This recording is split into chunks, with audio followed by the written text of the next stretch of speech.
Azər müəllim, bəs bir kişinin məsələn həqiqi məsələn sevgisini necə bilmək olar? Qadına qarşı. Fərqi yoxdur. Biz gəl bunları cinsə bölməyək. Sevgi, Ailə mövzusuna sevgi. görə dedim mən ona. Adətən qadınların iddiası budur ki, mənə diqqət ayır. Haqlı olaraq əsas da diqqət də indi məsələn vaxtdır da, vaxt. Bu günləri ən defisit olan bir şey vaxtdır.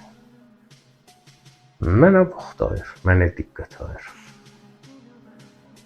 Bu bir bölmədir əslində. Əslində fədakar eşqin göstəricisi fədakarlıqdır. Fədakarlığı nədə deyirsiniz? Məsələn bir sizə sual verilmişdi, onu mən həqiqətən çox paylaşmışdım.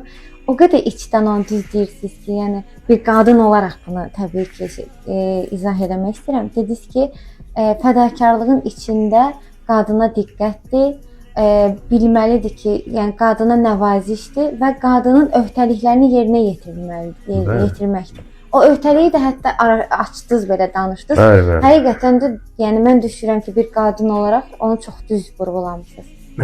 Bir məsələ var ki, bayaq necə dedik, insan özü yaxşı olsa, bütün işlərdə yaxşı olacaq.